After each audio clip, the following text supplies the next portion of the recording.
right, we are closing in on the end of the college football regular season, and if you are anything like me, your brain is probably hurting from trying to decipher all the different scenarios for conference championship weekend that could play out in the coming 2 weeks. So no conference is decided yet, and that's just how we like it here. But before we get into the games this week, please like, comment, subscribe. Mean a lot to me and to this channel. So let's get right into it, starting with USC versus Oregon, and we get to bring the Pac-12 back for one night.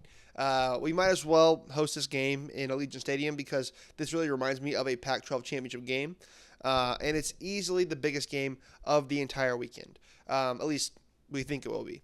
The stakes could not be higher because the winner of this game is very likely punching their ticket to the college football playoff, and it's all going down in Eugene, Oregon. Yes, it might be a little bit rainy, but both teams have already proven that they can handle rough weather, so that should not be a deciding factor here. So let's talk about what we actually know about both sides heading into this game.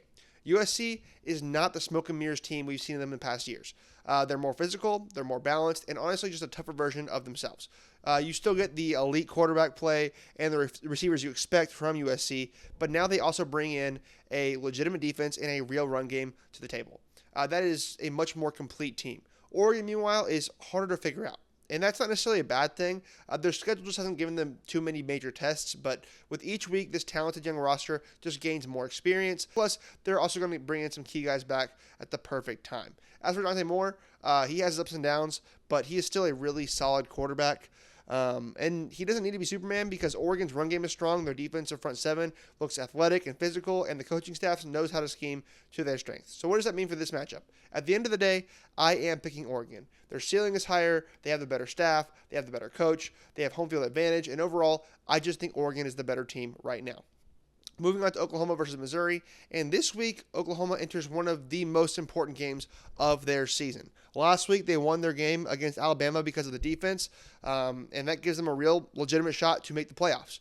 Now, the task is pretty simple on paper here. Beat Missouri and LSU in their final two games, and first up, it is Missouri.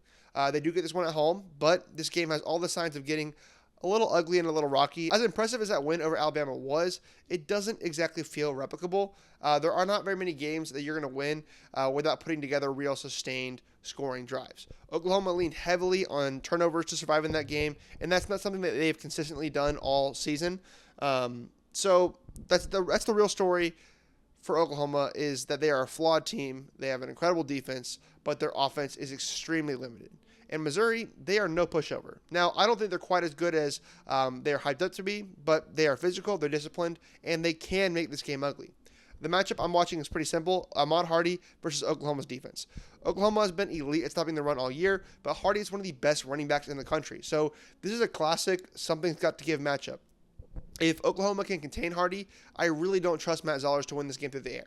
And even if the rumors are true about Pabula coming back, I still don't think he moves the needle very much. Call me a hater, but I don't think he's a very good quarterback. No matter who plays, I do not expect Missouri's passing attack to be very productive. But if Missouri can get Hardy going just enough, this one can get pretty interesting because I do not anticipate a lot of scoring on either side of the ball here. One or two big runs might be the difference, and I do like Missouri's defense. I like their ground attack, but overall, I am still rocking with Oklahoma. I think they're going to find a way to win a low-scoring rock fight.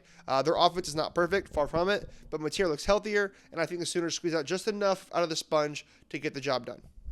Moving on to Pitt versus Georgia Tech, and the ACC is now absolute chaos. It feels a lot like the Big 12 was last year. There are a million different combinations of teams that could sneak their way into that ACC championship game. But the simplest path is this. If Georgia Tech wins, they're in. Then we just have to figure out who's going to join them. But I'm not really convinced that Georgia Tech has it locked up.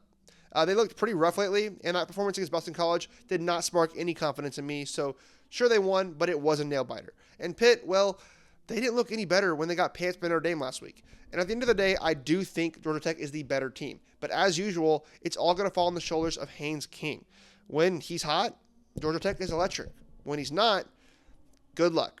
And for all the criticism I have for Georgia Tech, I also want to point out what Pitt actually is, because they are not the team that they think they are. Their schedule has been really soft, and while the record looks fine, I don't think they're any better than the rest of the middle-tier ACC teams. They've just saved their toughest games till the end of the season.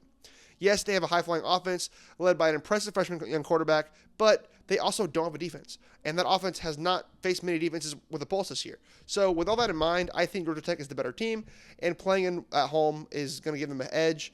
I think that I will take Georgia Tech in this game to win and punch their ticket to the ACC championship game. And last but not least, I have BYU versus Cincinnati. And before Cincinnati's loss to Arizona last week, this game had a lot more weight to it. The winner was on track to face Texas Tech in the Big 12 Championship game. Instead, Cincinnati basically played themselves out of contention, and a win here basically just opens up the door for Utah to sneak into that title spot. If BYU does win this game, we're looking at a BYU and Texas Tech rematch, and honestly, that is where I think this game is headed. I do expect BYU to go on the road and win this game.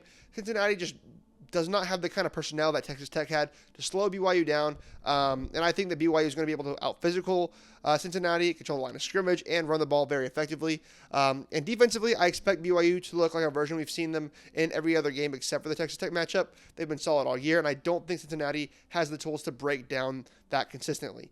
Brendan Sorsby and Cincinnati are a good team, but after watching them get dominated by Utah and beaten by Arizona, I am not picking them to knock off BYU. And if you need further proof, just look at how BYU responded last week against TCU. They just embarrassed them. So I will take BYU to go on the road and keep their conference championship hopes alive. So those are my Week 13 predictions. On the surface, it does feel like a sleepy weekend, but you know our motto on this show is that there are no sleepy weekends in college football.